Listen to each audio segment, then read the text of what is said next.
It just became harder to imagine a quick end to the war. This Thursday, March 26, Iran rejected the United States' proposal to end the attacks and made it clear that, under the current conditions, it does not agree to negotiate the way Washington wants. Donald Trump responded by saying that Tehran needs to get serious soon or the bombings will continue. Here's what happened. Diplomacy isn't dead, but it's entered a high-risk zone between military threats, political pressure, and a battle over the narrative. Who is at the center of this standoff? On one side, the Iranian government, on the other, the White House, Israel, and the mediators trying to build a bridge, mainly Pakistan, with diplomatic support also from Turkey. How did the proposal arrive through indirect channels and why? Did Iran reject it? Because it considered the American plan unilateral, too harsh, and insufficient to guarantee real security and clear relief from sanctions. Now here's a more important detail. Rejecting this proposal doesn't mean closing off all possibility of dialogue.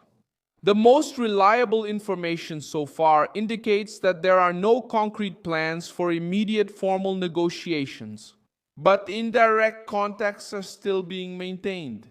In other words, the crisis has entered a phase of tough public statements and discreet conversations behind the scenes. Now, instead of broad peace, there's pressure from both sides to try to extract concessions before any real negotiations.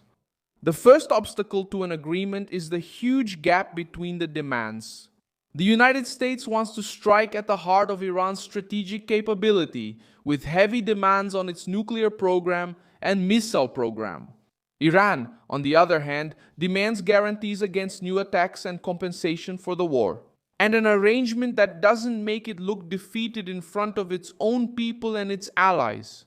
When one side comes in talking about disarmament and the other comes in talking about sovereignty and reparations, the middle ground becomes too narrow. The second obstacle is the lack of trust. Washington, in turn, accuses Iran of using the negotiations to buy time. This climate brings everything to a halt when there's no basic trust. Any pause seems like a trap, any gesture seems like a bluff, and any proposal seems like preparation for the next attack. That's why the conversation stays alive on paper but is so fragile in practice. The third obstacle is Israel, even with mediation underway. Reuters reported that Israel only temporarily removed two important Iranian names from its target list after pressure from Pakistan. And Israeli officials maintain the position that no Iranian leader is definitely out of reach. This changes everything because negotiations only move forward when the military front stops driving the crisis forward. If the attacks continue, politics is left reacting to the war, not the other way around. There's also the factor that terrifies the whole world: the economy. The Strait of Hormuz remains at the center of the crisis, and the uncertainty about the region is already affecting oil prices, the stock markets, and interest rates.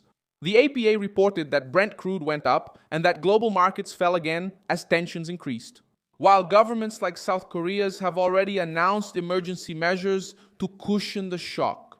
This helps explain why there is so much pressure for a way out, even with no agreement in sight.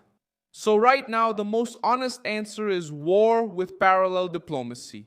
Iran did not agree to negotiate under the terms presented, but it also did not completely close the door to mediation.